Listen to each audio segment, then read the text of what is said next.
Hi everyone, I'm Rashmi Krishna and welcome to my channel Cookbook. Today we'll learn how to make mutton keema ball curry with a traditional touch.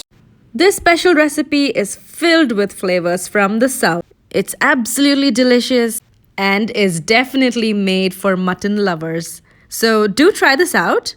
Now let's check out the ingredients we need for this special recipe.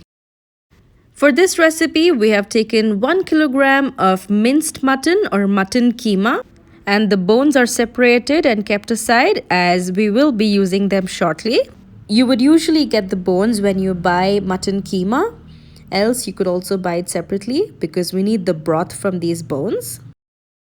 Then we need 15 to 20 green chilies, 2 handful of coriander leaves, 3 tablespoons of dhania powder or coriander powder, 1 tablespoon of red chili powder, 1 teaspoon of poppy seeds, about 6 inches of cinnamon and 10 to 12 cloves, 1 medium-sized coconut grated, 1 big-sized onion chopped, 1 whole garlic bulb which is about 15 to 20 garlic cloves, and 5 to 6 tablespoons of roasted chana dal. So in this recipe, we will be grinding all of these ingredients into a coarse paste, which we will be using it further. So do watch the entire video so you don't skip out on any step. Now let's begin with the recipe. Firstly, add all of the bones into the pressure cooker. These are the bones that you get while buying the keema. Next, add 2 glasses of water.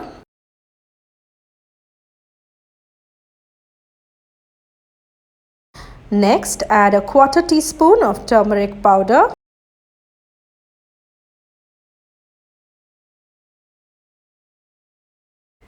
Then add some salt.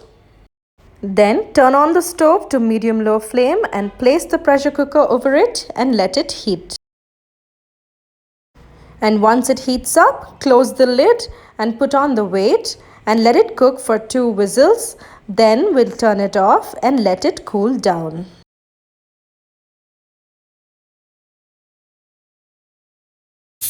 After about 2 to 3 whistles, turn off the stove and let the pressure cooker cool down. Meanwhile, we will prepare the masala for the curry and the meatballs. Next, we will be transferring all of these ingredients into a mixie jar and grinding them into a rough, coarse paste. If all the ingredients don't fit in your mixie jar all at once, then make sure to grind them portion by portion.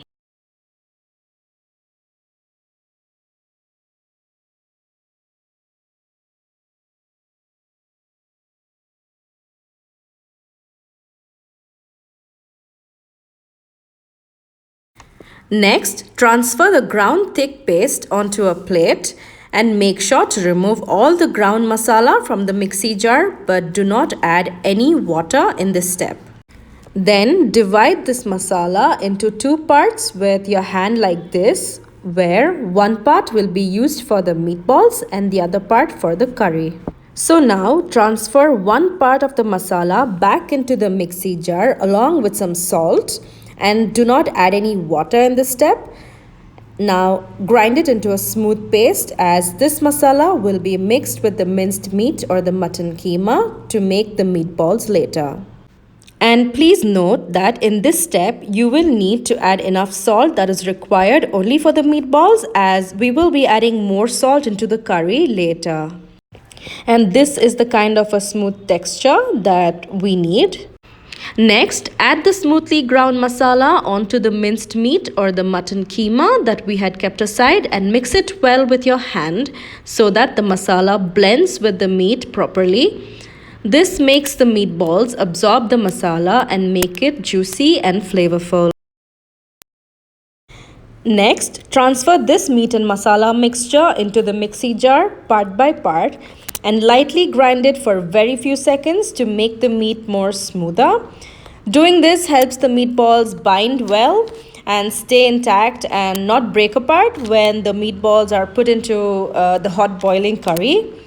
And since we do not use any additional ingredients like eggs or any kind of flour, to bind these meatballs. This step helps them bind better and also makes the meatballs more juicy.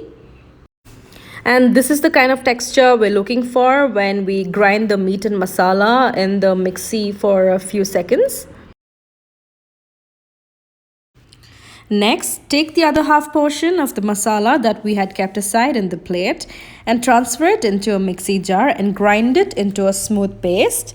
Add some water here to grind this masala, as we will be pouring this smoothly ground masala into the pressure cooker along with the bone broth and let it cook.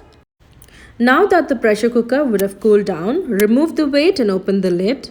Then turn on the stove to medium flame and let the broth begin to boil.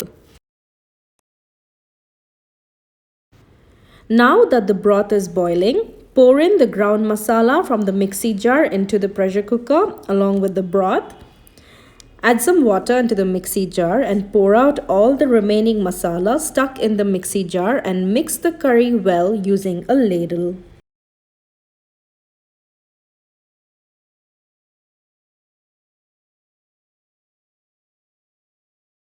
Now add enough salt required for the curry and mix well. Let the curry simmer for 10 to 15 minutes on low flame. Meanwhile, we will start making the meatballs to be put into the curry. To make the meatballs, keep a small bowl of water on the side. Dip your hand in this bowl of water and grab about a lemon-sized amount of the meat and masala mixture and gently begin rounding the meat into a ball-like structure and keep it aside. Repeat this step for all the meatballs. Here in this recipe, we have taken about 1 kilogram of minced meat or mutton keema, and we were able to make about 40 to 45 meatballs.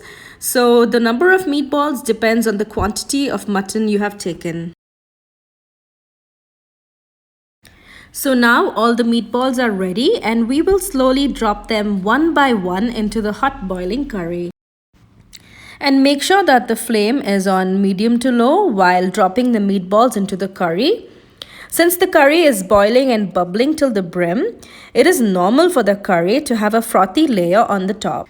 And do not remove this frothy layer because this contains all of the flavor in the curry and makes the curry more tasteful.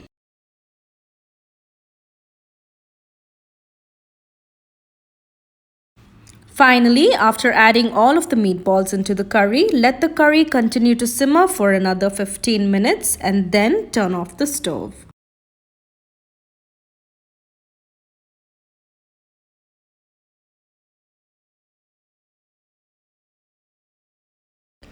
Your mutton keema curry is now ready. You could serve this yummy curry with rice, ragi ball, idli, dosa, chapati, puri, or any kind of rotis as well. Do try out this delicious recipe because it is absolutely flavorful with juicy meatballs and is definitely worth your time. And don't forget to like, share and subscribe. Thank you so much for watching and stay tuned for many more mom-made homemade recipes like this. Thank you.